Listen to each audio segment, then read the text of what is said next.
좋은 아침입니다. 오늘은 베드로전서 4장 12절부터 19절까지 있는 말씀 함께 생각해 보려고 합니다. 오늘 먼저 좀 생각해야 될 것은 문맥에서 동일한 내용이 계속 반복되고 있다라는 건데요.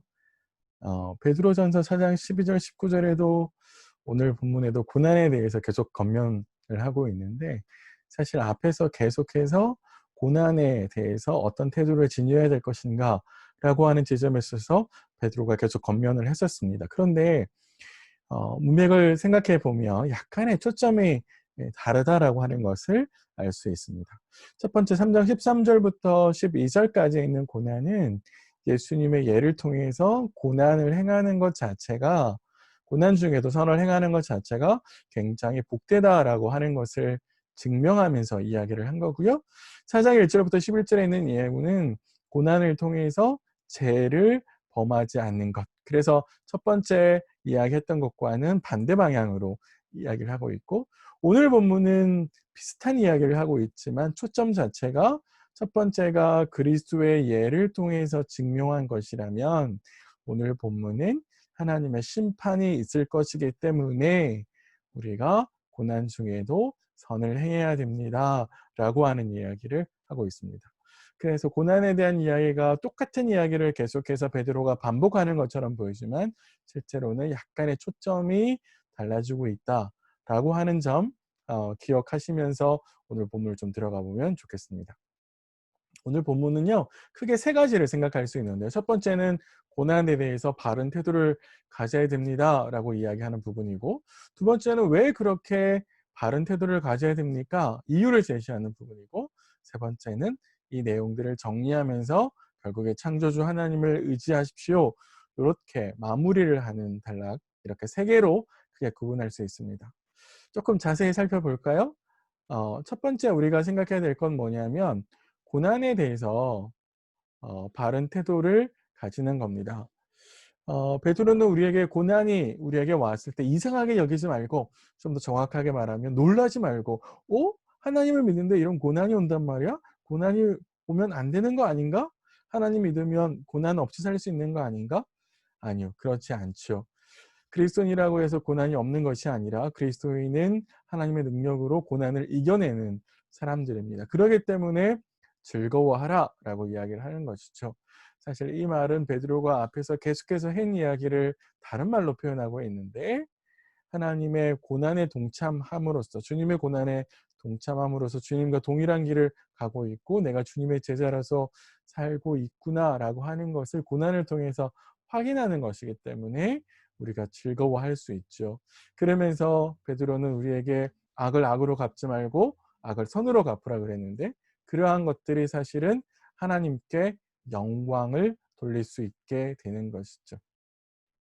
그래서 결국에 마지막에 가면 베드로는 우리에게 하나님을 의지함으로 고난을 이기십시오라고 이야기를 하는데요. 특별히 베드로는 우리에게 고난이라고 하는 것도 종류가 있다라고 이야기합니다. 우리가 악행을 저질러서 내 욕심들을 쫓아가서 나오는 결과, 그러니까 욕심이 부른 고난이 있고요. 믿음으로 살아가면서 세상으로부터 겪는 고난이 있다라고 이야기를 합니다. 당연히 베드로는 우리에게 내 욕심 때문에 부른 고난이 아니라 하나님의 말씀을 믿고 그 말씀대로 쫓아가기 위해서 받는, 결국 그리스도인으로서 받는 고난을 우리에게 겪어야 된다라고 이야기를 하고 있습니다. 생각해야 될 게 조금 있는데요. 우리가 고난을 맞이했을 때 우리가 어떤 태도를 보여야 되는가라고 하는 것이죠.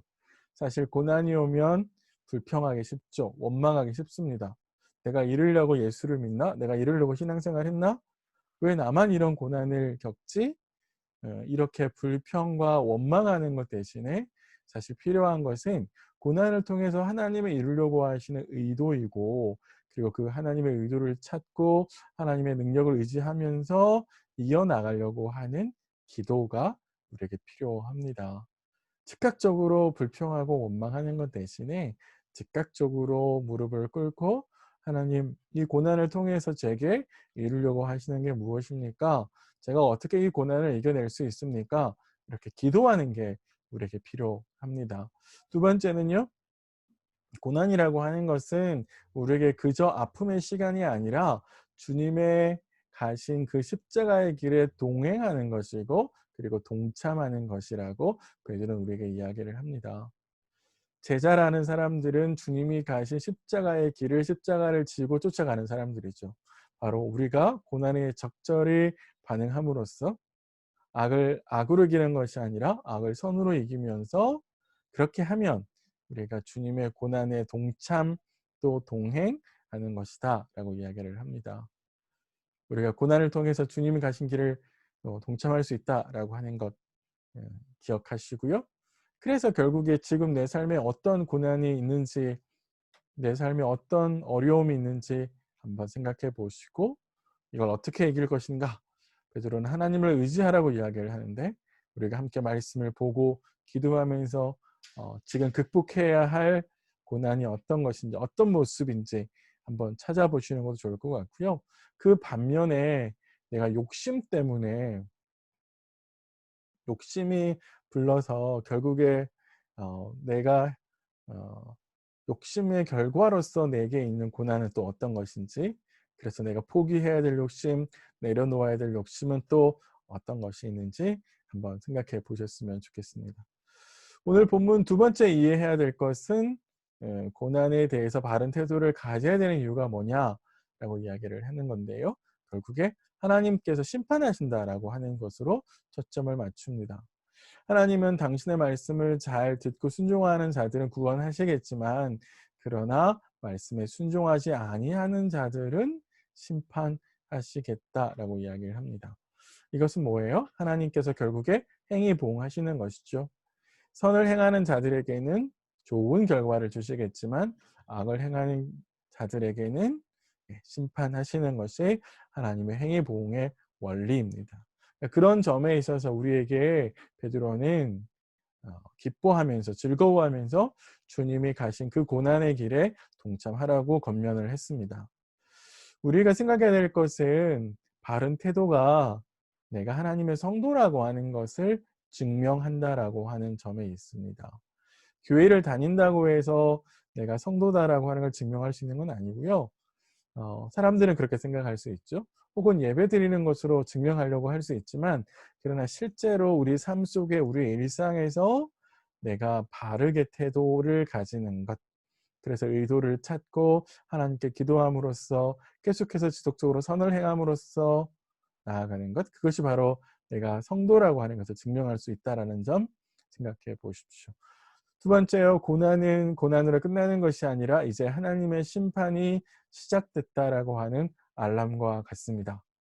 그래서 우리에게 슬퍼하고 마냥 좌절하는 것이 아니라 이제 하나님께서 세상을 향한 심판을 시작하셨고 그리고 결국 그의 백성들을 구원하실 것이다 라고 하는 하나님의 말씀을 기대하면서 혹은 또 의지하면서 하나님의 심판을 기대함으로써 현실의 어려움을 극복해야 될 것 같습니다.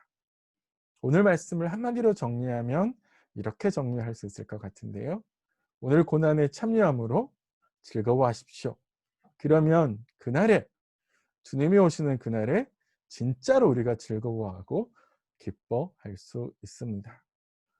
오늘 하루 고난에 참여함으로 즐거워하시고요. 주님이 오실 그날에 진짜 즐거워하고 기뻐할 수 있는 우리 모두가 되기를 주님의 이름으로 축복합니다.